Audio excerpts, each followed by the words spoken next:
So what are my early thoughts and predictions for the upcoming Premier League 2021-22 season? Let's find out.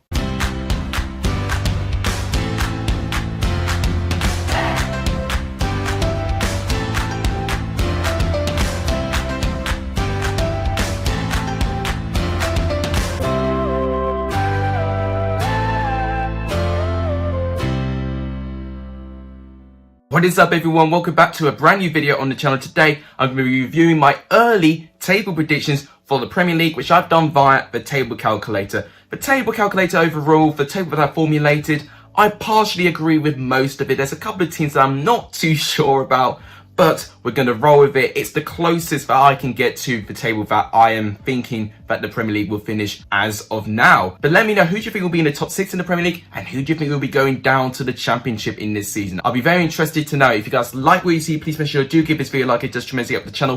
Please subscribe if you haven't done, or if you're new around here, it does really help the channel. We're doing really well actually with subscribers in the moment. If we keep this momentum up, we can get to 700 pretty soon. So keep going guys, you guys are absolutely smashing it. I truly appreciate it. And please share this channel to as many people as you can. That is how we're going to grow larger as a community. But with any further ado, one by one, let's reveal who I have got finishing in the Premier League 2021-22 season. So to reiterate, this is my early predictions. These are not going to be my official predictions. My official predictions are going to come much closer to when the season starts. But these are my early thoughts. So starting off in 20th place for me, I have put Norwich City down.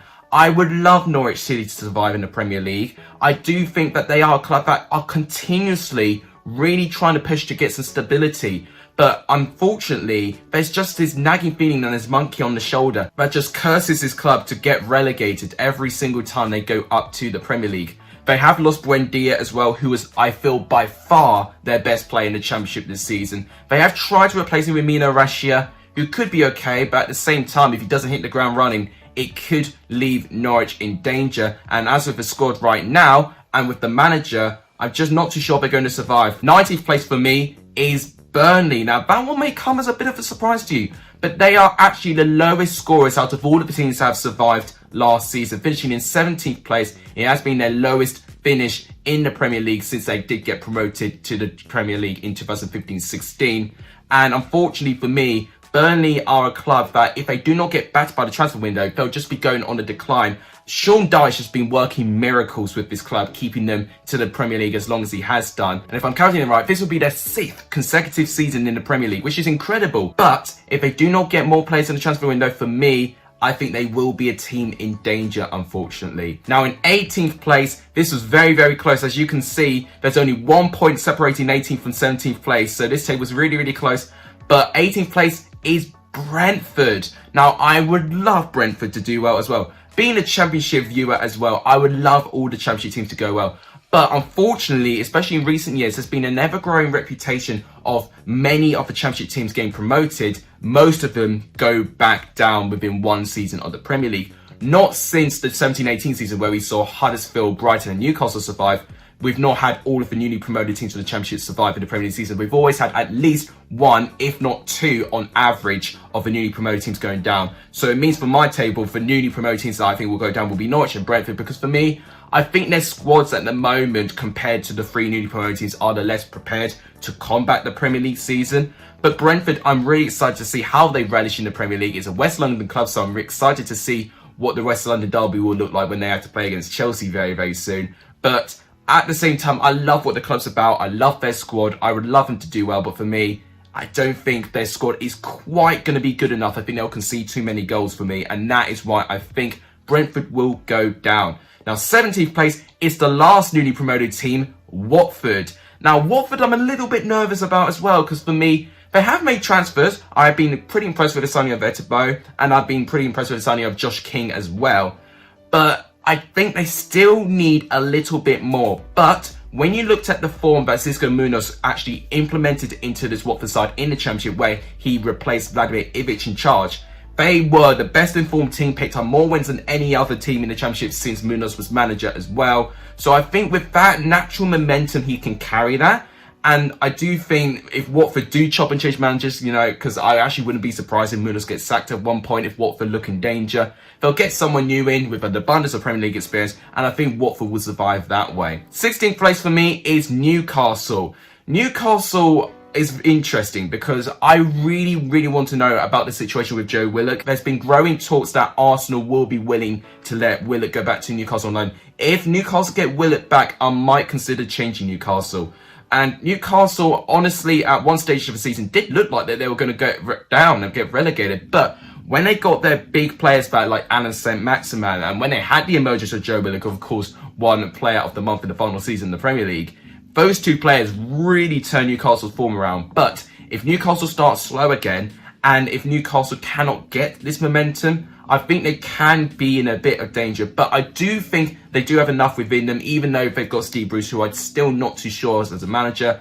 I think Newcastle could be fine. 15th place for me is Brighton and Hove Albion.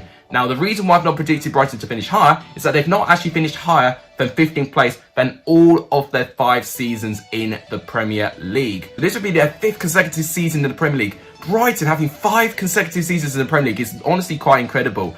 And you know what about Brighton as well? I think they've got a very likeable squad, a likeable manager in Graham Potter, and a really likeable squad as well, with some real high quality players. I don't know about the situation with Bissouma. He has been linked with Arsenal, and if they do lose Bissouma, they're definitely going to have to try and get someone in to replace that void, because I do think Bissouma was a fantastic player there. I do worry for Brighton in terms of their goal scoring. That's why I've not got them to finish higher, but I do think they could slightly edge the other teams that I've got below them, but it's just going to be down to consistency. But I heavily back Graham Potter as a manager. I think he'll work wonders, and I think Brighton will survive again. 14th place for me is Southampton. Now, Southampton under Ralph Hasenhüttl looked at stages that they could have really something good going on there, but then their consistency just completely fell like a pancake. They were first place in the Premier League by November time for the first time ever in their history. Then they fell all the way down to 15th in their final position, which is quite concerning. And to be honest, maybe I should have put Southampton to finish lower if that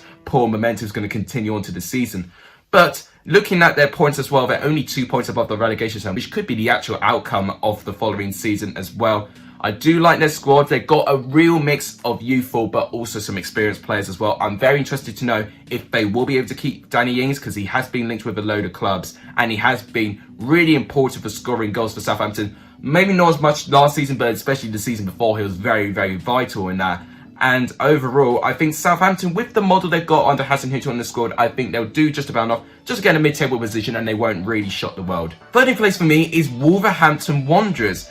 Now, this season for Wolves, I've seen quite a few people actually predicting Wolves to get relegated. Now, obviously, I've not quite predicted that, but if you look at their points, there are actually only 2 points above Brentford, of course. That part of the table, if you look at it, is really tight. So there's not a lot that separates them. But Wolves in 13th, I can see happening. Bruno Lage as a manager, you know, he's not managed in the Premier League, but he has managed great clubs as well in Portugal, such as Benfica. And if he can continue that Portuguese model, then I think they can be okay. They have lost some players though, Wolves. So Rui Patricio very recently joining Roma to join Jose Mourinho. And if they lose more of their first team players, then I do think Wolves could be in danger. But you've got to give Wolves, you know, a huge amount of credit for managing to stay in the Premier League as long as they have done. And they have played some scintillating football as well, which has been even more impressive for Wolves. Hopefully, Bruno Lage can just continue the momentum just a little bit. It may take him a little bit of time to get things going, but if he can trust the main players and they can still play under him, then I think Wolves could be okay. 12th place for me is Crystal Palace. Now, some people predicting Crystal Palace to go down as well, and I can understand why as well. They've got Patrick Vieira now as a manager who's not managed in the Premier League. I mean, technically, he was the assistant manager for Man City at one stage, but that's the only experience he's had managing in the Premier League. He's now a permanent manager, joining Crystal Palace. He's had some experience, most recently managing Nice, and he has done all right, entering Nice to finish in a higher mid-table position around 8th place in Ligue A. He's now going to join Crystal Palace, and I like their transfers so far. I like they've got Michael Olise, and I've been hearing that Mark Gueye of Swansea is now undergoing a medical for Palace as well. If they get both these players in, I'll be very excited to see Crystal Palace play. You know, a lot of people will say they're from the Championship. What makes you say they'll step up? You know, look at Ollie Watkins. He was from the Championship, and then he turned out to be a brilliant striker for Aston Villa. You know, it is a gamble because you could safely say that Mitrovic, you know, if he goes to the Premier League, he'll have a nosebleed every time he has to go up a Premier League defence. So most of the time, getting Championship players into the Premier League is a gamble. But I know a great Championship player if I see one. And for me, Mark Guehi and Michael Olise will thrive in the Premier League for me. And I think Crystal Palace will finish pretty well. 11th place for me is Leeds. Now, some people suggesting that Leeds could have a second season syndrome. I can understand why. It could be a similar Sheffield United situation, especially if they do have a load of their players injured. I felt they were actually a little bit fortunate, Leeds, in terms of their injuries.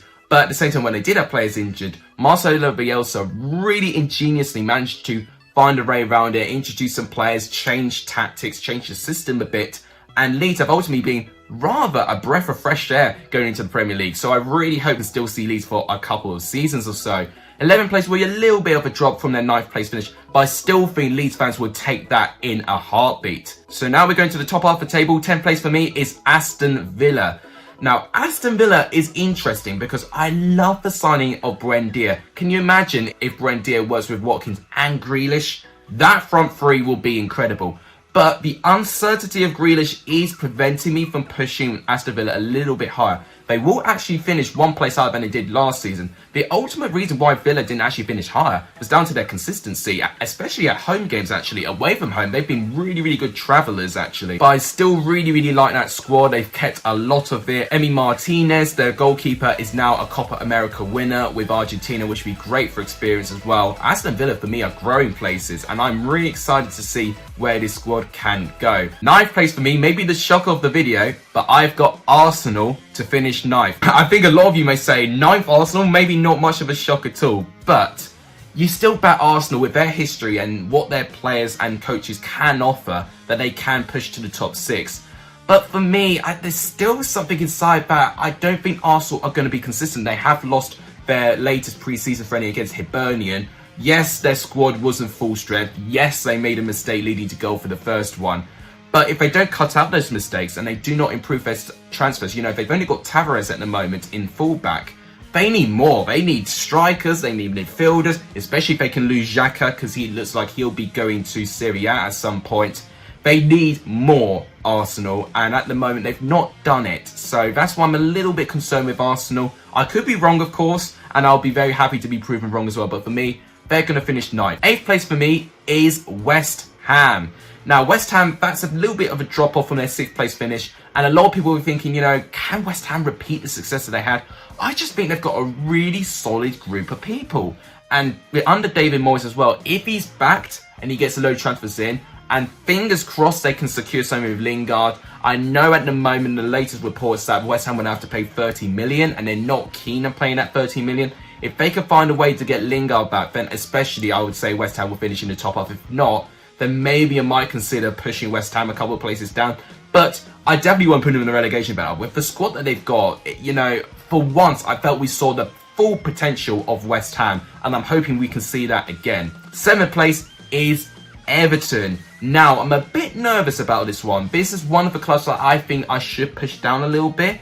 Because Rafael Benitez as a manager, you know, we've seen it a couple of times with a rival manager going to a rival club. Sometimes it works, but we have seen it before when rival managers go to clubs and it doesn't work. If the Everton fans can move aside for what Rafael Benitez has said about them in recent years, can back him, can make sure that they fully support him, and can just take the rivalry out of it, then I think it could slowly but surely warm to the fans. But it's good that Everton are getting some intent, some serial Champions League and trophy winning managers. And they've still got a lot of that fantastic squad where they did finish 10th last season. And we'll see if Benitez can actually maintain some consistency and see if Everton can even finish even higher. So we've made it to the top 6. 6th place for me is Tottenham Hotspur. Now look at the amount of points between 6th and 5th place in the table. Nearly 20 points. And that for me, you know, we're separated by 5 really good teams in the Premier League. And then the rest are just kind of languishing behind a little bit.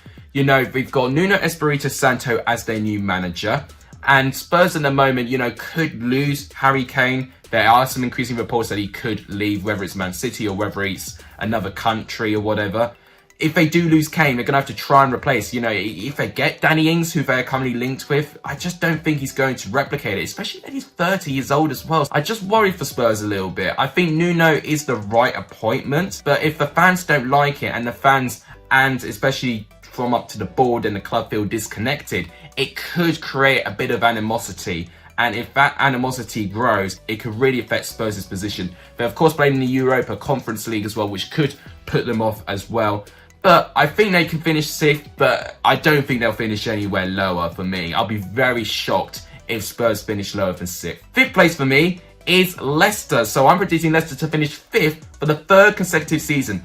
I really like the model of their squad. I love their owner. I love how their club is run. I love Brendan Rodgers as a manager as well. And it's a very likeable squad. And it pains me for a Chelsea fan to say it, of course, with them beating Chelsea in the FA Cup final as well. But they are a very likeable squad. And I really think that they can compete with top 4 again. But I do think, a bit similarly to previously, the mentality thing and maintaining that bottle to try and stay into the top 4, I think is the only hurdle that Leicester have to try and overcome now to be a really, really serious club.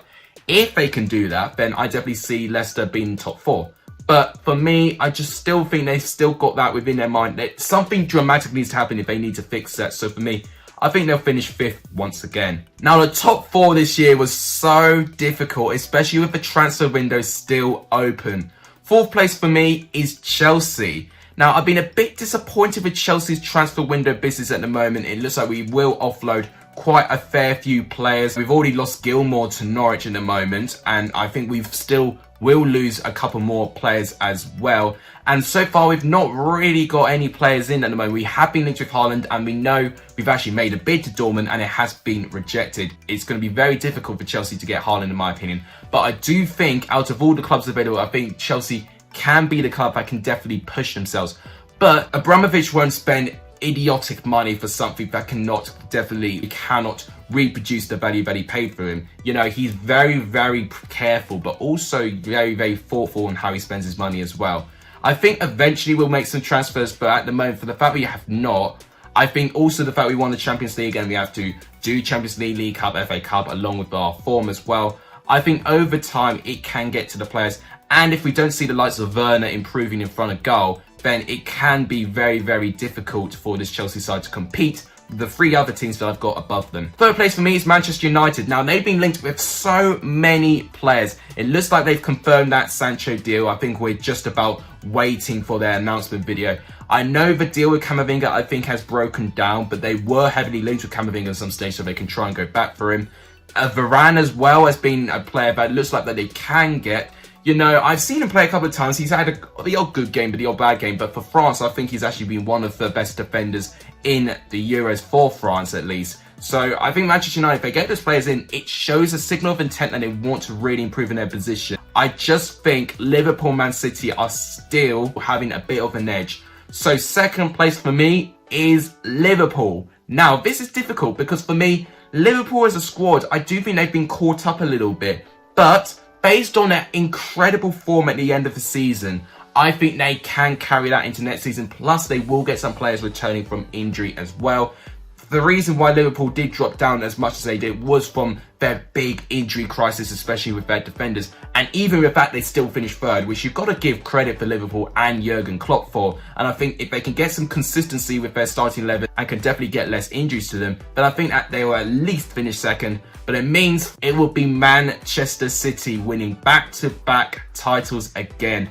91 points I've got Manchester City to win, which actually is not that much compared to previous years as well. Got them to lose 5 games as well. I genuinely think we are going in the right direction for the fact that teams below Man City, you know, are still trying to push in this, trying to compete. They can see a vulnerability with this Manchester City side. But for me, it's consistency. If any team improve their consistency, then I think you can compete with Man City. But at the moment, I just think with the amount of players they've got in that squad, I just think it's going to be very, very difficult for other teams just to compete. But one thing to put in perspective, this season we are going to see fans return to stadiums. So I think home advantage will be very, very important going into this season as well. But with all the points considered, I still think for me, Manchester City are my favourites. But that will wrap it up for today's video. So if you guys enjoyed the video today, please give it a like. It does really help the channel. Let's aim for 15 likes for this video. That'd be terrifically appreciative. Please subscribe to the channel if you haven't done. It does really help the channel. And please share this channel to as many people as you can. It does really help. And let me know of your thoughts of my table. And let me know of your table predictions in the comments down below. But thank you guys so much for watching. You guys are legendary for tuning in this video. And as always, I'll see you guys very soon.